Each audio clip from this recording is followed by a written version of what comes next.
नेपाल में आई चाइनीज त्रासदी की यह तस्वीर है। क्या नेपाल में जो अचानक बाढ़ आई है उसके लिए चीन जिम्मेदार है? क्या चीन चाहता तो सैकड़ों लोगों की जान बच जाती? आज आपको इसके बारे में एक चीज बताऊंगी, लेकिन पहले एक अपडेट आपको इस त्रासदी से जुड़ी हुई दे दूं। नेपाल में आई अचानक बाढ़ से अब तक 160 से ज्यादा लोगों की जान चली गई है। 750 से ज्यादा लोग अभी भी लापता बताए जा रहे हैं। नेपाल में अचानक आई इस त्रासदी ने सब कुछ तबाह कर दिया है।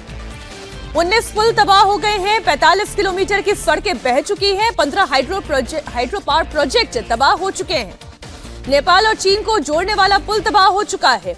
गांव की तस्वीर जो आप देख रहे हैं, रसुआ गांव की ये तस्वीर आप देख रहे हैं। घर के घर मलबे के अंदर चले गए हैं, कई बह गए हैं, जानें चली गई हैं।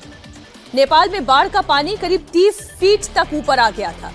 तेज बहाव में घर हो, गाड़ियां हो, सरकारी ढांचे हो, सब कुछ बह गया। शुरुआत में यह माना जा रहा था कि बाढ़ से पहले भूकंप आया था, लेकिन अब अमेरिकी जियोलॉजिकल सर्वे यूएसजीएस ने एक बड़ा खुलासा किया है। इस जानकारी की बात मैं आपके सामने रखने जा रही थी। यूएसजीएस का कहना यह है कि चीन की तरफ से लहंदे नदी में पहाड़ का बड़ा हिस्सा खिसक कर गिरा था और इसी लैंडस्लाइड से 5.2 तीव्रता के भूकंप जैसा झटका महसूस हुआ और इसके बाद लहंदे नदी से पानी और मलबे का ऐसा सैलाब आया जो भाटेकोशी और त्रिशूली नदियों में पहुंचा। इससे बाढ़ आ गई। बहाव इतना तेज था कि लोगों और मलबों के बीच में 150 किलोमीटर दूर तक चितवन तक वो बहा ले गया, जहां अब तक 33 शव बरामद किए जा चुके हैं। ये संख्या अभी और बढ़ने का अनुमान जताया गया है। अब सबसे बड़ी तस्वीर और इस तस्वीर से जुड़ा हुआ बड़ा सवाल, अजीत जी चर्चा को शुरू करते हैं। 45 मिनट थे चीन के पास, बिल्कुल कुल 45 मिनट थे। वो इन्फॉर्म कर सकता था नेपाल को, लेकिन उसने इन्फॉर्म नहीं किया और जाने दी। बिल्कुल। ये क्या नेपाल, ये चाइना जो है अपनी कई सारी चीजें छिपाने की कोशिश करता है। वो नहीं चाहता है कि इस तरह की घटनाओं के लिए उसको जिम्मेदार ठहराया जाए, जबकि सोल जिम्मेदारी चीन की बनती। हम इस घटना के लिए चीन को जिम्मेदार बता रहे हैं। मतलब वो अगर इन्फॉर्म कर देता तो जाने बच जाती। ये घटना नहीं टलने वाली थी, लेकिन घटना भी उन्हीं के कारण हुई है।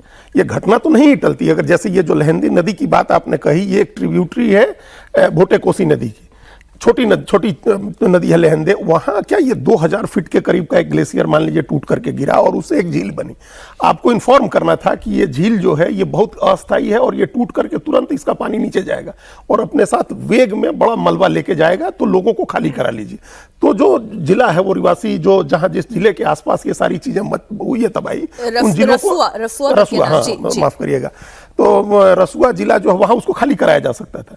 उसने ये नहीं किया। ये इंफॉर्मेशन, ये तो एक इंसानियत के प्रति उसका अपराध है, सो है, लेकिन इसमें बड़ी तस्वीर आप देखिए। ये तात्कालिक घटना से ऊपर 4.4 था। वो जो जिस भूकंप की बात हो रही है वो 4.4 था और उसके बाद जो ये बर्फ का पहाड़ टूट करके गिरा वो उसने 5.2 इफेक्ट का, इंटेंसिटी का एक इफेक्ट क्रिएट किया था।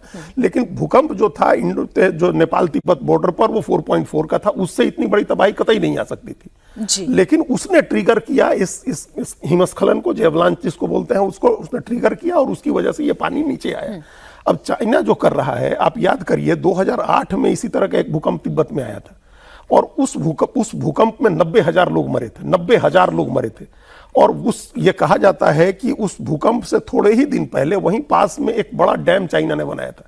तो वो जो रिजर्वायर था जिसमें मैमथ अमाउंट ऑफ वाटर जो स्टोर किया था उस बाढ़ में, उस रिजर्वायर में चाइना ने, उसकी वजह से ट्रिगर हुआ था वो भूकंप। और उस भूकंप से 90,000 लोग मरे थे।